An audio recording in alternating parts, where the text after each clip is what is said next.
Beruntung. Siapa orang yang beruntung? Manusia sentiasa bercakap-cakap yang seorang tu beruntung. Dia ada rumah, dia ada kereta, dia ada kerja, dia ada pasangan yang cantik, dia ada anak-anak, dia ada jawatan, dia ada kawan-kawan yang hebat-hebat. Ni semuanya untung. Tapi hanyalah untung dunia dan tak perlu didengkikan. Yang beruntung yang tahu bahawa baca 2 ayat terakhir surah Al-Baqarah dalam satu malam akan mencukupkannya, lalu dia pun amalkan. Yang beruntung yang tahu bahawa siapa baca ayat Al-Kursi selepas setiap kali salat, tiada halangan untuk masuk syurga kecuali mati, lalu dia pun amalkan. Yang beruntung yang tahu bahawa siapa yang baca ayat Al-Kursi masa nak tidur, dia akan ada penjaga daripada Allah sehinggalah dia bangun pagi tanpa didekati oleh syaitan. Yang beruntung yang tahu bahawa baca surat Al-Ikhlas 3 kali menyamai pahala khatam Al-Quran Al-Karim, lalu dia pun amalkan.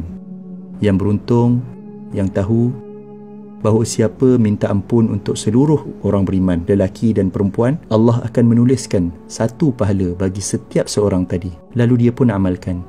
Yang beruntung yang tahu, yang sebut Maha Suci Allah, segala puji bagi Allah, tiada Tuhan selain Allah, dan Allah Maha Besar, lebih baik daripada seluruh yang terkena matahari, lalu dia pun amalkan. Yang beruntung yang sebut tiada Tuhan selain Allah, satu-satunya, tiada sekutu baginya, baginyalah kerajaan dan kepujian, dialah yang menghidupkan, dialah yang mematikan, dan dialah Maha berkuasa atas segala sesuatu.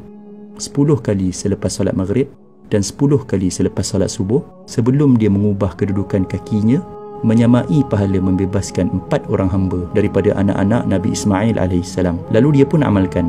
Yang beruntung yang tahu, yang siapa yang sebut ketika mendengar azan, Ya Allah, Tuhan yang menguasai seruan azan yang sempurna ini dan salat yang didirikan, kurniakanlah kepada Muhammad kedudukan yang tinggi dan terpuji, dan bangkitkanlah dia di kedudukan yang terpuji yang telah engkau janjikan.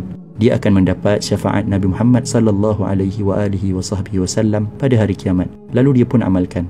Yang beruntung yang tahu, yang dalam sehari ada 24 jam, tapi dia mampu membaca 1 juzuk Al-Quran yang mengambil masa lebih kurang 20 minit sahaja. Yang beruntung yang tahu yang waktu duha ada lebih kurang 6 jam dan dia mampu untuk solat 2 rakaat duha yang biasanya tak sampai 5 minit pun. Yang beruntung yang tahu yang waktu malam ada hampir 11 jam dan dia mampu untuk salat witir 1 rakaat yang mungkin tak sampai 3 minit pun. Yang beruntung yang tahu yang siapa yang sebut Maha Suci Allah dengan kepujiannya 100 kali, dosanya akan diampunkan walaupun banyak seumpama buih di lautan, lalu dia pun amalkan. Inilah dia orang yang beruntung.